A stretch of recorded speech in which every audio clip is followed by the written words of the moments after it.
This is the Tigers POSTCAST, your instant game reaction for the Detroit Tigers. Part of the Locked On Podcast Network. Your team every day. Wow, that was something. How about a little Sunday slugfest for you? Unfortunately, the Tigers on the wrong end. The Royals salvage a game in the finale, avoid the sweep. Welcome into a live Locked On Tigers postcast on a Sunday, 10-8, the final in this one.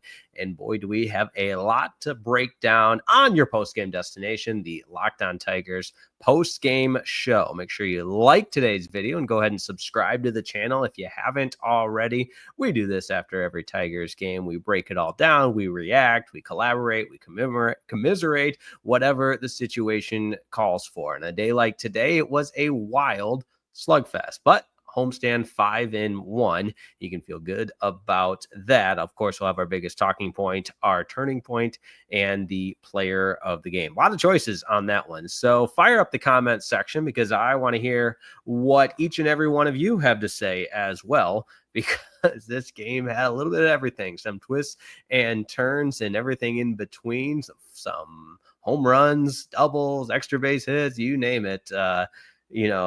Wild third inning. It just had it all. But as always, thanks so much for making us your post-game destination. We begin where we always do. The biggest talking point and the biggest takeaway from today, mine might be a little bit unpopular. So I would love to hear from you in the comments what your biggest takeaway is on this one, and I'll give you mine right after this. This is what you'll be talking about. I think in a game like today, you can either chalk it up to, hey, ball was flying out of the park. It was a hitter-friendly day, weather-wise, whatever it is. But the fact of the matter is, Jack Flaherty is very, very close from falling out of consideration to be a postseason starting pitcher for this Detroit Tigers team. And maybe that's too much of a knee-jerk reaction. And you say, okay, if it's not Jack Flaherty, who are the three guys you're trotting out there to start postseason series for this Tigers team? Because make no mistake about it, just like we talked about last night, when the division lead is as large as it is, you start talking about playoffs, you start thinking about things. But for Flaherty to get absolutely rocked and shelled to the tune of 10 hits and 8 earned runs and 6 runs given up in that third inning, he gets the loss. He's now 7-12.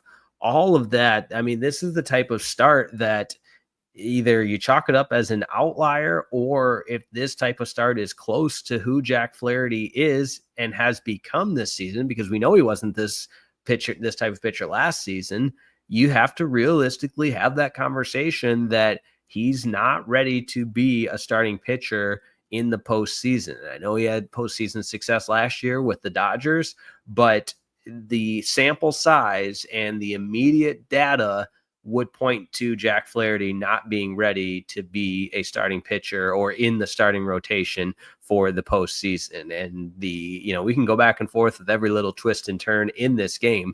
But if I were to come up with the biggest talking point and takeaway, I think that's what it is. So let's get into some comments on that. I want to stay away from the game summary. We all watched it. We all know what happened. If you don't, I'll give you a quick synopsis here. Tigers struck first with a Riley Green home run.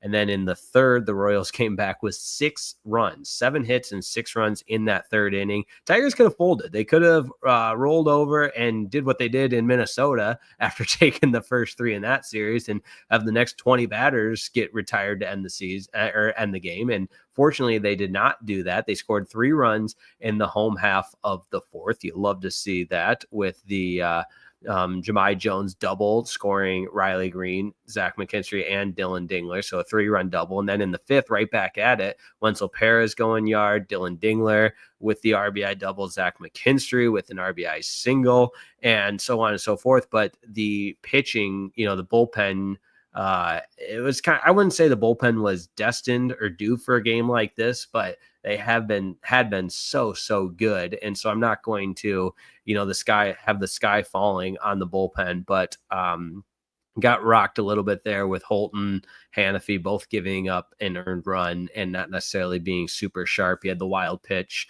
that scored a couple of a runner as well. But again, the Tigers come back with the Spencer Torkelson home run in the 7th to make it 10-8, but that's where the comeback fell short. So let's take some of these comments, and Rich and I are on the same page with Jack Flaherty. He says, you can't trust Jack or Mize or obviously Paddock come playoff time. That's exactly. Wow. And I honestly, you guys know how I do this. I give my thoughts before I even look at any of the comments. And that is the first comment that is on the docket for us this afternoon. Game 2 has to be Morton. Best news from this series is how well the Tigers worked most of their high-end relievers onto Sacktown. I think that's a really good summary from Rich. And I say this time and time again, you guys are smarter than me when it comes to everything relating to the Tigers. I just have the opportunity to be employed by Locked On. But let's be honest. I mean, you guys are, every single one is an intelligent fan, and the comments are always well thought out. And I appreciate this from Rich and would agree with the sentiment there. I don't know if I might give the nod to Mize over Charlie Morton. I'm not sure. It's a tough spot to be in. Next comment from Coven. These Tigers don't know how to quit, even though we lost. It was a great showing by the offense. Pitching didn't look as good today. Exactly. And I would go back to the same remark I made about the last time the Tigers were in this situation where they had taken a series, they had won a number of games in a row in Minnesota, and they did kind of fold and lay over and take the day easy. The Tigers definitely did not do that today. Jason Walter says, weird game, but 5-1 on the homestand. I think that speaks for a lot of us how we feel about today and the homestand in general. Demetrius McNeil is up next. Tigers came back to take the lead. Unfortunately for the bullpen, series says Tigers win the series 2-1. Homestand is 5-1 is impressive. Oh well, come get them next game. Yep. David Gustafson says you'd hate to see us not reward a 6-run rally, but it's baseball. Can't go our way every time. Yep. And I love that profile picture from David Gustafson with the old school tiger going through the old English D logo. That's my all-time favorite Tiger logo. Well, I do like the crazy tiger head where it looks like the tiger was on crack as well. I don't know if I can say that on the Locked On Tigers postcast, but I just did. So if that's my bad. Sean Gray, whenever Jack's fastball is under 93 miles per hour during a start, he always gets lit up. I was having that same conversation with my grandpa not too long ago, that the velocity is very telling of where Jack Flaherty is going to be on any given start. And I don't know if it's something mechanical or changing of what he's doing from a delivery perspective, whatever it is to get to that low to mid 90s. It's so important because when his velocity is down, he gets absolutely shelled throughout the yard. Rufus T-Cat says so close, probably in regards to a sweep. DT Lines is up next. Should have pulled Flaherty while we were up. Hinch never learned. I mean, I think that's pretty taxing on your bullpen. We've talked at length how the Tigers' schedule sets up really nicely these next couple of weeks with off days on Thursdays. So, if the bullpen does have to put forth a 6 to 7 inning effort, you have the immediate impact for Monday's game, Tuesday's game, and so on and so forth, but you still do have that off day on Thursday. So I wonder as well, the quick hook from AJ on Jack Flaherty, if he was considering that or if he wanted to let him ride it out. And obviously he optioned to let him ride it out, and it cost the Tigers today for sure. All right, Mark is up next. Tell me why AJ had Flaherty come for the 6th. Makes no sense to me. Indeed, yeah. And that's exactly what we're just talking about. It's one thing to let him power through that 3rd inning there, but to go into the 6th inning where the Royals, let me just check the box score to make sure I have this correct. The Royals score the 3 runs in that inning. So you put your bullpen in such a tough spot. And I got to be honest, guys, I was not, I did not have my scorebook out keeping score every single batter. Maybe I should have, but and so I don't remember. There were so many runs scored, and obviously looking back at the box score, you see that Flaherty was responsible for some of those runners in the 6th inning, and perhaps should have been pulled sooner. And what does that inning look like if the relief pitcher comes in and it just in a fresh slate starting that inning. So that being said, I don't want to make Flaherty public enemy number one, but it's been a really disappointing season for him. Gary Myers, nice fight in the boys today. At the end of the day, this is still a series win against the club chasing you, looking up at you farther away with time running out. That's true. And that's some good perspective. And I think we discussed it last night that now, I think we can all turn the page and understand that this is a team that's going to win the AL Central. And now it's about positioning for the playoffs. Mike is up next. He says, I'm going to the rest of Flaherty's starts and booing him so hard he doesn't pick up his option. All right, there's Mike's mission.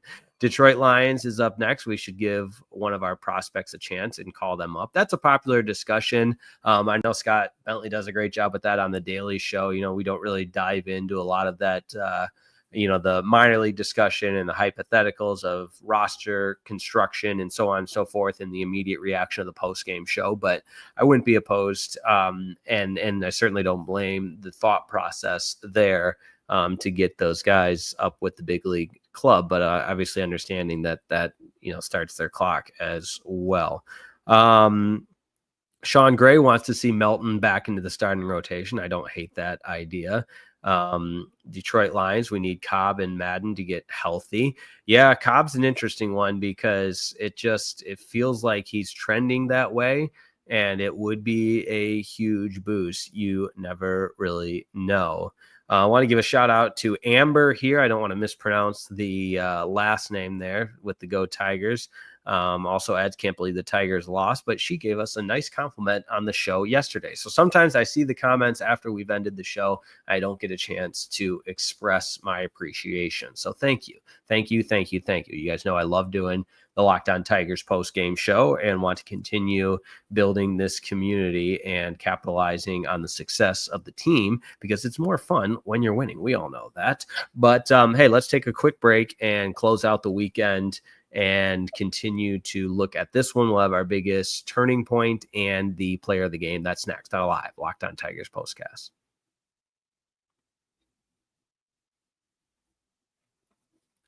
Hey, this episode of the Locked On Tigers postcast is brought to you by our good friends over at 5 Hour Energy.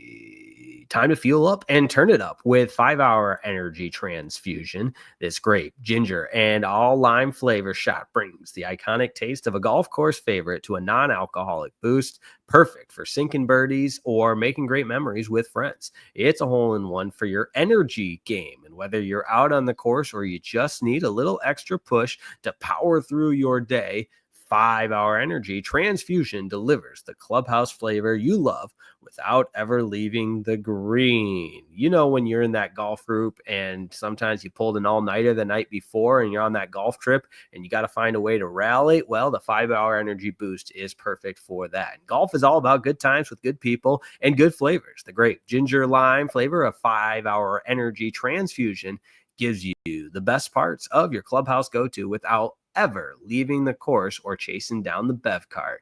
Now you can amp up the fun even more. Just buy, snap, and enter for a chance to win a dream golf trip for two to any golf tournament in the USA. Tee up that trip. Visit 5hgwin.com for full rules and entry. No purchase necessary. Excludes the Masters, and it ends October 31st, 2025.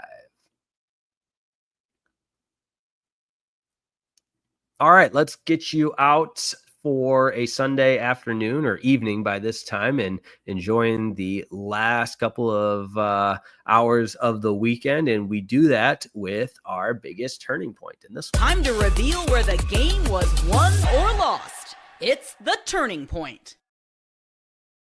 The top of the sixth inning is the turning point because the Tigers had somehow, some way rallied back from 5 runs down and even to the point of having a lead heading to the top of the sixth inning. And you just go through the play-by-play of that sixth inning.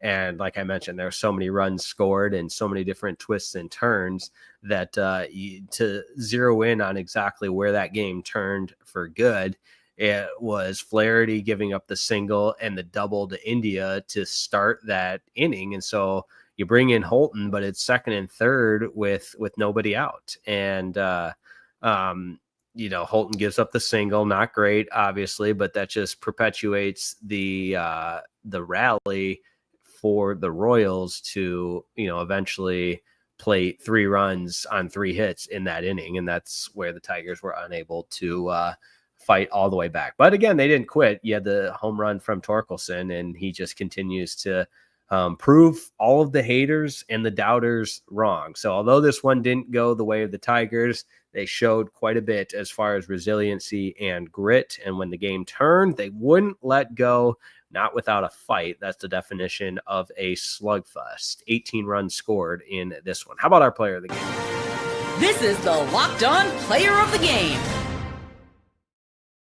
Lots of possibilities for this one. And, you go up and down that Royals roster and just contributions from everybody for the Royals. Same with the Tigers. Wenzel Perez with a home run, Spencer Torkelson with a home run, Riley Green with a home run.